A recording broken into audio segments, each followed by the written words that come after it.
ವಾಹ್, ಏನ್ ಗಾಳಿ ಬೀಸ್ತಿದೆ, ಮಸ್ತ್. ಫೂ, ತೆಗ್ದೇ ಬಿಟ್ಟ ನನ್ನ ಮಗ. 4 ಒಳ್ಳೆ ಮಾತಾಡೋದಲ್ಲ, ಈ ನನ್ನ ಮಕ್ಕಳು ಕರೆಂಟ್ ತೆಗೆದು ಬಿಡ್ತಾರೆ. ದಿನಕ್ಕೆ ಎಷ್ಟು ಸಲ ಅಂತ ಕರೆಂಟ್ ತೆಗಿತಾರಪ್ಪ. ಅಪ್ಪ, ಟಿವಿ ಹೋಯ್ತು. ಛೋಟಾ ಭೀಮ್ ಹೊಡಿತಾ ಇದ್ದ. ಏ ಕೋತಿ, ಇಷ್ಟು ದೊಡ್ಡ ಆಗಿದೆಯಲ್ಲ, ಇನ್ನೂ ಕಾರ್ಟೂನ್ ನೋಡ್ತೀಯಲ್ಲ, ಮಾನ ಮರ್ಯಾದೆ ಸ್ವಲ್ಪನೂ ಇಲ್ವಾ? 4ನೇ ಕ್ಲಾಸಿಗೆ ಹೋಗ್ತೀಯ, ಇನ್ನೂ ಛೋಟಾ ಭೀಮು ಅದು ಇದು ಅಂತ ನೋಡ್ತಾ ಇರ್ತೀಯ ಟಿವಿಯಲ್ಲಿ. ನೀನ್ ನೋಡೋ ಧಾರಾವಾಹಿಗಿಂತ ಇದು ಎಷ್ಟೋ ಒಳ್ಳೇದು. ನೀನ್ ನೋಡೋ ಧಾರಾವಾಹಿಲಂತೂ 4 ಸಲ ವಿಷ ಕುಡಿದ್ರು ಸಾಯಲ್ಲ. ಅತ್ತೆ ಅದ ಮಾಡ್ತಾಳೆ, ಸೊಸೆ ಇದು ಮಾಡ್ತಾಳೆ ಅಂತ. ಅದ್ರ ಬದಲು ಇಲ್ಲಿ ನೋಡು, ಛೋಟಾ ಭೀಮ್ ಇಡೀ ಊರನ್ನೇ ಕಾಪಾಡ್ತಾನೆ. ಹೇಗೆ? ಇನ್ವರ್ಟರ್ ಹಾಕಿ ಅಂತ ಕೇಳ್ಕೊಂಡೆ ನಾನು.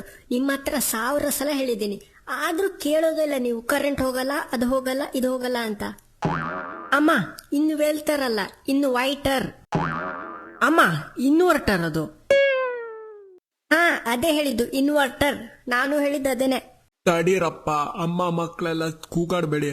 ಏನೋ ಫೀಸ್ ಏನೋ ಹೋಗಿರ್ಬೇಕು, ಹೋಗಿ ನೋಡ್ಕೊ ಬರ್ತೀನಿ, ತಡೀರಿ. ಅಮ್ಮ, ಟಿವಿ ನೋಡ್ಬೇಕಿತ್ತು ನಾನು. ಛೋಟಾ ಭೀಮ್ ಒಳ್ಳೆ ಇತ್ತು, ಫೈಟಿಂಗ್. ನೋಡು, ನಿನ್ ಛೋಟಾ ಭೀಮ್ ಹತ್ರನೇ 1 kg ಕರೆಂಟ್ ತಂದು ನಮ್ಮನೆಗೂ ಕೊಡು ಅಂತ ಹೇಳು. No comments. ನೀನ್ ಇನ್ಸ್ಟಾಗ್ರಾಮ್ ಅಲ್ಲಿ ತಾಸ್ಗಟ್ಲೆ ಸ್ಕ್ರೋಲ್ ಮಾಡ್ತಿರೋದ್ಕಿಂತ ನನ್ ಛೋಟಾ ಭೀಮೆ ಚಂದ ಉಂಟು, ಗೊತ್ತಾ? ಮಗಳೇ, ನೀನು ಮೊಬೈಲಲ್ಲಿ ಟಾರ್ಚ್ ಆದ್ರೂ ಇದೆಯಲ್ಲ, ಅದನ್ನಾದ್ರೂ ಆನ್ ಮಾಡು. ಸ್ವಲ್ಪ ಲೈಟ್ ಆದ್ರೂ ಬರುತ್ತೆ. ನೋಡು, ಎಲ್ಲ ಕಡೆ ಕತ್ಲೆ ಆಗಿದೆ. ಹೋಗಮ್ಮ, ಇರೋದೇ 5% ಚಾರ್ಜ್. ಅದ್ರಲ್ಲಿ ಮತ್ತೆ ನಾನೇನಾದ್ರೂ ಟಾರ್ಚ್ ಆನ್ ಮಾಡಿದ್ರೆ ಸ್ವಿಚ್ ಆಫ್ ಆಗ್ಬಿಡುತ್ತೆ. ಇದ್ರಲ್ಲಿ ಮೊದ್ಲೇ ಚಾರ್ಜ್ ನಿಲ್ಲೋದಿಲ್ಲ. 5% ಚಾರ್ಜ್ ಅಲ್ಲಿ 1 ನಿಮಿಷನೂ ಫ್ಲಾಶ್ ಆನ್ ಆಗಲ್ಲ. ಅದ್ರ ಬದಲು ಫ್ಲಾಶ್ ಆನ್ ಮಾಡದೇ ಇದ್ರೆ ಬೆಟರ್. ಇಲ್ಲ ಅಮ್ಮ, ಪಕ್ಕ ಸುಳ್ಳು ಹೇಳ್ತಿದ್ದಾಳೆ. 5%ಗಿಂತ ಜಾಸ್ತಿನೇ ಇದೆ. ಇವಳು ಯೂಟ್ಯೂಬಲ್ಲಿ ವಿಡಿಯೋ ನೋಡೋಣ ಅಂತ ಹಂಗೆ ಇಟ್ಕೊಂಡಿದ್ದಾಳೆ, ನಂಗೆ ಗೊತ್ತು. ಹೌದಾ? ಸುಳ್ಳೇಳಿ ನಾನೇನ್ ಮಾಡೋದಿದೆ? ಆಯ್ತು ಬಿಡು, ನಂಬೇಡ. ಒಂದ್ ಕೆಲಸ ಮಾಡೋಣ, 5%ಗಿಂತ ಜಾಸ್ತಿ ಇದ್ರೆ ನಾನ್ ನಿಂಗೆ 500 ರೂಪಾಯಿ ಕೊಡ್ತೀನಿ. 5% ಇದ್ರೆ ನೀನೇ ನಂಗೆ 500 ರೂಪಾಯಿ ಕೊಡು. ಓಕೆನಾ? ಚಾಲೆಂಜ್ ತಗೊಳ್ತೀಯ ಹೇಳು? ನನ್ನ ಮೇಲೆ ನಂಬಿಕೆ ಇಲ್ಲ ಅಂದಿದ್ಯಲ್ಲ, ತಗೋ ಹಾಗಾದ್ರೆ ಚಾಲೆಂಜ್. ಹೌದಾ ಪುಟ್ಟ? ಆಯ್ತು, ನಾನ್ ಗೆದ್ಬಿಟ್ರೆ 500 ರೂಪಾಯಿ ಎಲ್ಲಿಂದ ಕೊಡ್ತೀಯಾ? ಲೋ ಕೋತಿ, ಮೊದ್ಲು ಚಾಲೆಂಜ್ ಗೆದ್ಕೋ. ಗೆಲ್ಲೋ ಮುಖನ ನಿಂದು. ನಿನ್ ಜೊತೆ ಸಣ್ಣ ಮಕ್ಕಳು ಗೆಲ್ತಾರೆ. ಅಮ್ಮ, ತಂಗಿ ನೋಡು, ಸುಮ್ನೆ ಓವರ್ ಆಗಿ ಮಾಡ್ತಿದ್ದಾಳೆ. ಇಬ್ರು ಸುಮ್ನೆ ಕೂತ್ಕೊಳ್ತೀರಾ ಇಲ್ವಾ? ಇಲ್ಲಾಂದ್ರೆ ಪೊರ್ಕೆ ತಗೊಂಡು ಹೊಡಿತೀನಿ ನೋಡಿ ಇಬ್ರಿಗೂ. ಸುಮ್ನೆ ಕೂತ್ಕೊಳ್ಳಿ ಇಬ್ರು. ಏನ್ ಡೈಲಿ ಗಲಾಟೆನೆ ಮಾಡ್ತಿರ್ತೀರಾ ನೀವಿಬ್ರು?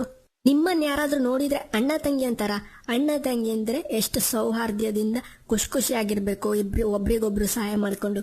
ನೀವು ಇದ್ದೀರಾ 24 ತಾಸು ಕಿತ್ತಾಡ್ತಾ ಇರ್ತೀರಾ. ರೀ, ಏನಾಯ್ತು? ಫ್ಯೂಸ್ ನೋಡ್ತೀನಂತ ಹೇಳಿದ್ರಿ. ಫ್ಯೂಸ್ ಏನೋ ಸರಿಯಾಗೇ ಇದೆ. ಕರೆಂಟ್ ತೆಗ್ದಿದ್ದಾರೆ ಅನ್ಸುತ್ತೆ. ಹೋಗ್ಲಿ ಬಿಡು, ಬರುತ್ತೆ ಒಂದ್ ಸ್ವಲ್ಪ ಹೊತ್ತಲ್ಲಿ. ಅಪ್ಪ, ಏನ್ ಮಾಡೋದೀಗ? ಏನಾದ್ರೂ ನೋಡೋಣ ಅಂದ್ರೆ ಟಿವಿನೂ ಇಲ್ಲ. ಮೊಬೈಲ್ ಯೂಸ್ ಮಾಡೋಣ ಅಂದ್ರೆ ವೈಫೈನೂ ಇಲ್ಲ. ಏನಾದ್ರೂ ಹೋಗಿ ಬರ್ಕೊಳ್ಳೋಣ, ಓದ್ಕೊಳ್ಳೋಣ ಅಂದ್ರೆ ಕರೆಂಟೂ ಇಲ್ಲ. ಏ, ಉಸಿರಾಡೋ ಗಾಳಿ ಇದೆಯಲ್ಲ, ತಿನ್ನೋಕ್ ಅನ್ನ ಸಾರು ಇದೆಯಲ್ಲ, ಸಾಕಲ್ವಾ? ಕುಡಿಯೋಕ್ ನೀರು ಇದೆಯಲ್ಲ. ಏನ್ ಸ್ವಲ್ಪ ಹೊತ್ತು ಕರೆಂಟ್ ಇಲ್ಲ ಅಂದ್ರೆ ಜಗತ್ತೇ ಮುಳುಗೋದಾಗ ಮಾಡ್ತಾರೆ. ನಿಮ್ಮ ವಯಸ್ಸಲ್ಲಿ ನಾವಿದ್ದಾಗ ಕರೆಂಟು ಇರ್ಲಿಲ್ಲ, ಏನೂ ಇರ್ಲಿಲ್ಲ. ಆದ್ರೂ ನಾವು ಖುಷಿಯಾಗಿದ್ವಿ, ಗೊತ್ತಾ? ಟಿವಿ ಮೊಬೈಲ್ ಏನೂ ಇರ್ಲಿಲ್ಲ, ಆದ್ರೂ ನಾವು ಆಟ ಆಡ್ತಿದ್ವಿ, ಆದ್ರೂ ನಾವು ಓದ್ಕೊಳ್ತಿದ್ವಿ. ಎಲ್ಲಾನು ಚೆನ್ನಾಗಿ ನಡೀತಿತ್ತು. ನೀವಿದ್ದೀರಲ್ಲ, 24 ತಾಸು ಮೊಬೈಲ್ ಅಲ್ಲೇ ಹೊಕ್ಕೊಂಡಿರ್ತೀರ, ಟಿವಿಲೇ ಹೊಕ್ಕೊಂಡಿರ್ತೀರ. ಈಗ ಬರುತ್ತೆ ಬಿಗ್ ಬಾಸ್, ಇನ್ನೊಂದ್ ಸ್ವಲ್ಪ ದಿನ ಕಾಯಿರಿ, ಆಮೇಲೆ ನೋಡಿ ನೀವು ಬಿಗ್ ಬಾಸೇ ನೋಡ್ತಾ ಇರ್ತೀರ. ಅಮ್ಮ, ಬಿಗ್ ಬಾಸ್ ಸ್ಟಾರ್ಟ್ ಆಗೋಕೆ ಇನ್ನು ಕೆಲವೇ ದಿನ ಬಾಕಿ. ಯಾರು ಬರ್ತಾರೋ ಏನೋ ಗೊತ್ತಿಲ್ಲ. ಏನೋ ಹೊಸ ಕಾನ್ಸೆಪ್ಟ್ ಬೇರೆ ಅಂತೆ. ನರಕ ಮತ್ತೆ ಸ್ವರ್ಗ ಅಂತೆಲ್ಲ ಏನೇನೋ ಹಾಕ್ತಿದ್ರು ಇನ್ಸ್ಟಾಗ್ರಾಮ್ ಅಲ್ಲಿ, ನೋಡಿದ್ದೆ ನಾನು. ನಿನಗೆ ಅದೆಲ್ಲ ಸರಿಯಾಗಿ ನೆನಪಿರುತ್ತೆ. ಯಾವ ಹೊಸ ಕಾನ್ಸೆಪ್ಟ್ ಬಂದ್ರೂ ನೆನಪಿರುತ್ತೆ. ಅದೇ ನಿನ್ ವಿಜ್ಞಾನ ಪುಸ್ತಕದಲ್ಲಿರೋ ಕಾನ್ಸೆಪ್ಟ್ ಹೇಳು ಅಂದ್ರೆ ಅದೆಲ್ಲ ಬರಲ್ಲ ನಿನ್ಗೆ. ಈಗಾಗೇನೆ ಕಡಿಮೆ ಮಾರ್ಕ್ಸ್ ಬರೋದು ನಿನ್ಗೆ. ಸ್ವಲ್ಪ ಓದಿನ ಬಗ್ಗೆನೂ ಗಮನ ಕೊಡು. ಹಾ, ಬಂತು ನೋಡು ಕರೆಂಟು. ಎಷ್ಟು ಬೇಗ ಬಂತು ನೋಡಿ. ಇದಕ್ಕೆಲ್ಲ ನಾವು ಮತ್ತೆ ಇನ್ವರ್ಟರ್ ಹಾಕ್ಬೇಕಾ? ಅದಕ್ಕೆ ಮತ್ತೊಂದು 30-40 ಸಾವಿರ ರೂಪಾಯಿ ಖರ್ಚು ಮಾಡಿಕೊಂಡು ಬೇಗ ಬರುತ್ತೆ ಕರೆಂಟು, ತೊಂದರೆ ಇಲ್ಲ.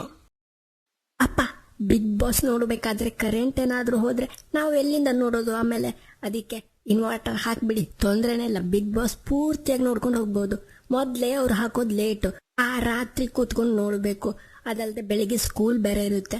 ಅದಕ್ಕೆ ಇನ್ವರ್ಟರ್ ಹಾಕ್ಬಿಡಿ. ಕರೆಂಟ್ ಹೋದ್ರೂ ತೊಂದರೆ ಇಲ್ಲ, ಆರಾಮಾಗಿ ಟಿವಿ ನೋಡ್ತಿರ್ಬೋದು.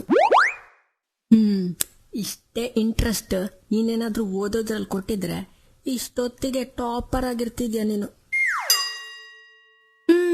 ಟಾಪರ್ ಏನಲ್ಲ ಬಿಡು, ಆದ್ರೆ ನಿಂತರ 36, 37 ಅಂಕದಲ್ಲಿ ಪಾಸ್ ಆಗಲ್ಲ. ಬಂದ್ಬಿಟ್ಟ ನನಗೆ ಹೇಳೋಕೆ. ಅಯ್ಯೋ ಸಾಕ್ ಮಾಡ್ರಪ್ಪ ನಿಮ್ ಜಗಳ. ಬನ್ನಿ ಊಟಕ್ಕೆ ಬನ್ನಿ, ಸಾಕು ಎಲ್ಲ ಮಾತಾಡಿದ್ದು. ಈ ವಿಡಿಯೋ ಇಷ್ಟ ಆಯ್ತು ಅಂದ್ರೆ ವಿಡಿಯೋನ ಲೈಕ್ ಮಾಡಿ, ಚಾನಲ್ನ ಸಬ್ಸ್ಕ್ರೈಬ್ ಮಾಡ್ಕೊಂಡಿಲ್ಲ ಅಂದ್ರೆ ಸಬ್ಸ್ಕ್ರೈಬ್ ಮಾಡಿ, ಪಕ್ಕದಲ್ಲಿರೋ ಬೆಲ್ ಐಕನ್ ಮೇಲೆ ಕ್ಲಿಕ್ ಮಾಡಿ. Thanks for watching. ಶುಭ ದಿನ.